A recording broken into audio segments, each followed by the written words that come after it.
2023년 6월 30일 금요 기도회 마태복음 14장 5절에서 12절까지 말씀으로 진정한 승리라는 제목으로 잠시 은혜를 나누겠습니다.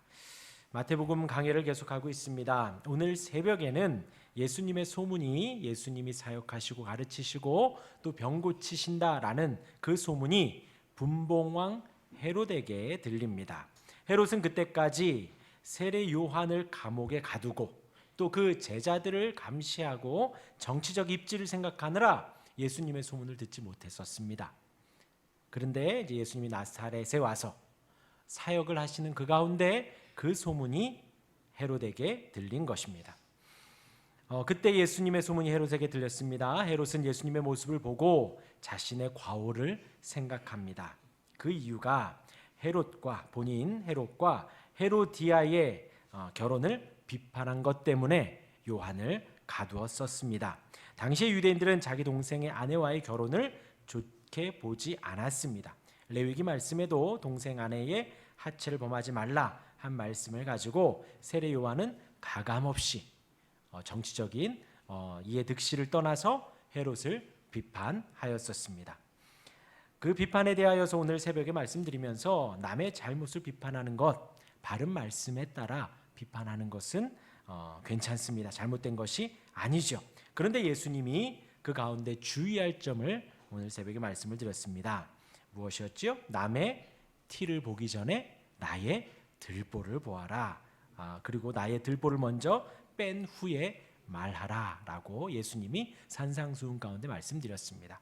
세례 요한은 광야에서 생활을 했죠. 절제하는 생활을 했습니다. 자신의 들보를 늘 빼었을 것입니다. 그리고는 헤롯의 말씀을 거스르는 행위, 그에 대하여서 가감없이 지적을 한 것이고, 그 전하다라는 말씀이, 말하다라는 말씀이 미완료형으로 되어 있습니다. 그래서 어디든 가면 요한은 헤롯에 대하여서 이야기를 했던 것입니다. 요한은 단지 그 이유만으로 감옥에 gat혔습니다. 오늘 말씀은 그 예수님의 사역을 보고 자신을 돌아보는 헤롯의 모습 가운데 지금 예수님의 등장을 헤롯은 요한이 살아 돌아왔다라고 여기는 것입니다. 그럼 요한이 죽었다라는 것이지요. 그 세례 요한의 죽음이 얼마나 비참한 죽음이었는지 오늘 기록을 하고 있습니다. 우선 헤롯의 마음이 나옵니다. 헤롯이 요한을 죽이기를 원하였지만 유대인들을 무서워했습니다. 마가복음에서는 헤로디아가 죽이려 했지만 헤롯은 지켰다라고 합니다. 또 이제 요한에 대한 헤롯의 마음이 복잡했음을, 그렇게 아내가 죽이자고 하는데도 지키는 그 헤롯의 마음은 많이 복잡했을 것입니다. 아무튼 근데 헤롯도 되게 불편한 상황인 것은 맞는 것이지요. 그렇게 이제 헤롯도 이제 요한을 죽이고 싶었으나 요한의 의로움이 있고요, 거룩함이 있죠. 그러하기 때문에 선지자로 여겨져서 그를 좀 무서워했던 것입니다. 또 다른 한편으로는 요한을 따르는 무리가 있었고요, 또 요한을 좋게 보는 다른 유대인들 무리가 있었기 때문에 그들의 눈치를 보며 헤롯은 잠잠고 있었던 것입니다. 이런 상황 가운데서 헤롯의 생일 잔치를 합니다. 그 장소는 요한이 갇혀 있었던 그곳이에요. 베레아의 마카이로스 성체 궁전에 요한이 갇혀 있고, 그 궁전에서 지금 헤롯이 생일 잔치를 하고 있습니다.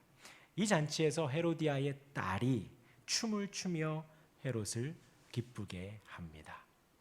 지금도 주인은 춤을 추지요. 아빠를 기쁘게 하죠. 주은이는 안 출 겁니다. 그렇죠? 절대 안 출 겁니다. 우리 라이는 추죠? 그렇죠. 그런데 이 헤로디아의 딸이 한 10대 초반쯤 됐대요. 그런데 보통 이런 연회에 왕의 딸이 춤을 추는 것은 사실 좀 그 왕의 딸이 한가운데서 이렇게 그 구경거리가 되는 것이니까 이례적인 상황인데 상식적으로 이해가 되지 않는데, 그 헤로디아의 딸이 그 자리에서 춤을 춘 거예요. 그리고 그 춤이 흥을 더 오르게 했습니다. 헤롯은 잔치와 흥에 취해서 한마디를 합니다. 우리 7절입니다. 우리 7절 같이 읽겠습니다. 헤롯이 맹세로 그에게 무엇이든지 달라는 대로 주겠다고 약속하거늘. 헤롯이 이러한 약속을 합니다. 얼마나 기분이 좋은지요. 본인 생일 잔치에 딸이. 근데 그 딸은 본인 딸은 아니에요. 그러니까 헤롯도 헤로디아와 둘 결혼이 둘 다 재혼입니다. 그러니까 둘이 결혼하기 위해서 본처들, 본 남편을 버린 거예요. 그래서 요한이 더 지적을 한 겁니다. 그러니까 동생의 아내를 취한 것. 정치적으로 누가 먼저 대시했고 어떻게 결혼했는지는 자세히는 모르지만 중요한 본처, 본 남편을 버리고 정치적인 이유 때문에 결혼을 했다라는 것입니다. 그러니까 본인의 딸이 아닌 그 헤로디아의 딸이 춤을 추는데 기분이 좋으니까 무엇이든지 주겠다. 이 말을 듣자마자 그 살로메의 딸은 곧바로 어머니에게 묻습니다. 헤로디아는 세례 요한의 머리를 요청합니다. 살로메는 이를 그대로 왕에게 고하지요. 헤로디아로서는 자신의 결혼과 왕비의 자리를 항상 비난하는 요한이 싫었지요. 어떻게든 없애고 싶었을 것입니다. 본인이 왕비잖아요. 두 번째로 들어간 그런 상황 속에서 헤롯에 무엇이든지 주겠다는 말이 답을 내게 된 것이죠. 그래서 8절에 그가 제 어머니의 시킴을 듣고 이르되 세례 요한의 머리를 소반에 얹어 여기서 내게 주소서. 모녀지간에 이런 대화를 하고 그 결론이 이렇게 많은 사람들 앞에서 선포가 됩니다. 그러니까 많은 그 연회 가운데에서 요한의 머리를 이 소반에 담아 주십시오. 신기한 것은요, 그 자리에서 아무도 거절하거나 아무도 옳지 않다, 그것은 불법이다, 그건 너무 잔인한 일이다 라고 말하는 사람이 없었다라는 것이죠. 얼마나 그 생일 잔치가 무법하고 품격이 없고 잔인한 잔치였는가. 거기 있는 모든 사람들이 죄악으로 가득하여서 그 윤리적인 그것들을 보지 못하는 상황까지도 눈이 완전히 어두워져 있는 그런 잔치였다라는 것입니다. 살로메의 요청에 헤롯은 상심합니다. 왜냐하면 당시에 재판 없이 요한을 죽인다는 것과 요한의 죽음으로 유대인들의 감정을 거스를 수 있기 때문에 정치적인 입지에서 약간 상심을 하죠. 상심을 하긴 하지만 사람들에게 거기에서 공적으로 한 말이 있기 때문에 살로메의 요청을 들어줄 수밖에 없었습니다. 곧바로 세례 요한은 참수형을 당합니다. 참수형은 그때 당시 우리가 지금 제가 이렇게 말만 해도 사실 인상이 써지잖아요. 마음이 어렵잖아요. 그런데 그때 당시에도 그것은 아주 참혹한 형벌이었지요. 살로메의 요청대로 요한의 머리는 쟁반에 들려 그녀에게 주어졌습니다. 헤롯의 생일 잔치는 이런 끔찍한 장면으로 마무리가 되지요. 지금 이 자리가 지옥이 아닌가 싶어요. 생일 잔치, 태어난 날을 기뻐하고 즐거워하는 그 자리인데 죄와 악과 고통과 죽음과 피가 난무하는 그 자리가 아무리 많은 음식과 맛있는 음식과 기쁨과 즐거움이 있다 한들 그 자리가 천국이겠습니까? 그 자리가 지옥일 것입니다. 아무튼 헤롯의 생일 잔치는 요한의 머리를 봄으로 마무리가 됩니다. 그리고 우리 12절 같이 읽겠습니다. 12절입니다. 시작.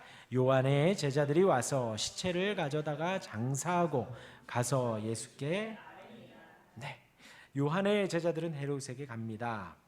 쉬운 일은 아니었을 것입니다. 아까 말씀드린 대로 예수님의 사역은 이미 시작을 했지만 헤롯은 이참에 들은 거예요.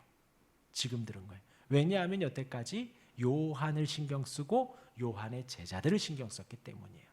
본인의 그 왕의 자리를 자꾸 욕하고 자기의 처의 헤로디아의 자리를 잡고 손가락질하는 그 요한이 마음에 걸리고 그 요한을 감옥에 넣었는데 그 제자들 또한 신경 쓰이잖아요. 그리고 그들의 추종 세력들도 있으니 그런데 그 요한의 죽음 속에 이 제자들이 헤롯을 찾아가서 시체를 주십시오 한 것도 쉽지는 않았을 것입니다. 큰 위험을 무릅쓰고 일을 한 것이죠. 감옥에서 요한의 시신을 가져다가 장사합니다. 본인의 선생님에 대한 마지막 임무를 수행한 것이죠. 그리고 예수님께 가서 요한의 죽음을 알립니다.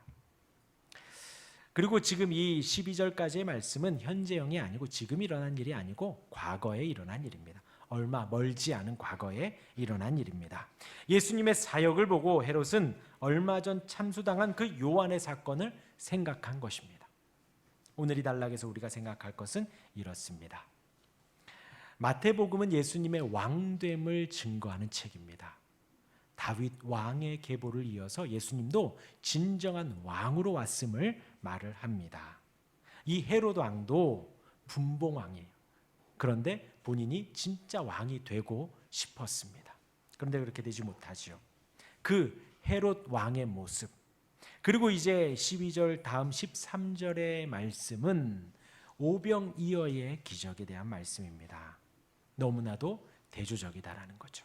분봉한 헤롯의 모습이 이제 다음 단락에 나오는 진정한 왕 예수님의 모습과 너무 다르다라는 것입니다. 마태복음은 예수님의 진정한 왕됨을 증거하는 가운데 헤롯의 이 그릇된 왕을, 아주 잔인한 왕됨을, 세상의 왕을 보여주는 것입니다. 세상 왕은 자신의 쾌락을 위해서 살아가고 쓸데없는 일에 힘을 씁니다.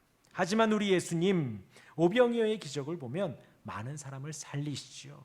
풍요롭게 먹이십니다. 지키시고 인도하십니다. 이것이 진정한 왕입니다. 본인의 자리를 위해서 백성들을 이용하는 것이 아니라 백성들을 긍휼히 여기며 보호하고 지키는 진정한 왕이 우리 예수님이시다라는 것입니다. 두 번째 우리가 묵상할 것은 오늘 세례 요한의 죽음. 이것은 앞으로 있을 하나님의 아들 예수 그리스도의 죽음의 예표가 되어집니다. 무죄한데 잡혀 감옥에서 고통을 당하지요. 무죄한데 그들의 탐욕 때문에 죽음에 이릅니다. 이제 하나님이신 그분이 성육신하셔서 이 땅에 오셨습니다. 예수님 제자의 배반으로 아무 죄가 없는데 예수님 잡혀가시죠. 아무 죄가 없는데 십자가 지심으로 죽음에 이릅니다. 이 요한의 무기력한 죽음, 비참한 죽음, 예수님의 그 무기력하고 비참한 죽음에 대한 예표가 되어지는 거예요. 그림자가 되어지고 먼저 일이 일어납니다. 마지막 12절에 제자들이 와서 시체를 장사하는 것까지. 이 상황에서 이 헤롯과 헤로디아 얼마나 쾌재를 불렀을까요? 본인의 뜨거운 감자와도 같고 입안의 가시와도 같은 요한을 그렇게 없앴으니 얼마나 자신이 승자 같고 저들이 패자 같겠습니까? 하지만 진정한 승자는 누구지요? 결국 그들은 하나님의 심판을 받습니다. 그에 비해서 세례자 요한은 모든 것을 잃은 것 같지만, 패한 것 같지만 요한은 예수님의 선행자로서 인정을 받고 예수님과 함께 영광을 누립니다. 영원한 생명을 보장받습니다. 우리가 진정 무서워하고 진정 신뢰해야 할 분이 누구겠는가라는 거예요. 마태복음 10장 28절에 몸은 죽여도 영혼은 능히 죽이지 못하는 자들을 두려워하지 말고 오직 몸과 영혼을 능히 지옥에 멸하실 수 있는 이를 두려워하라. 하나님만이 우리 모두의 마지막 운명을 결정하십니다. 그분을 두려워하고 신뢰하고 섬기며 사랑해야겠습니다. 진정한 승자가 누구겠는가? 바로 요한과 예수님입니다. 우리가 그분을 따르며 우리 또한도 그 진정한 승자로서의 삶을, 그 길을 온전히 갈 수 있는 우리가 되기를 주님의 이름으로 축원합니다. 아멘. 우리 찬양하겠습니다. 마라나타 찬양하고 기도하는 시간 갖겠습니다.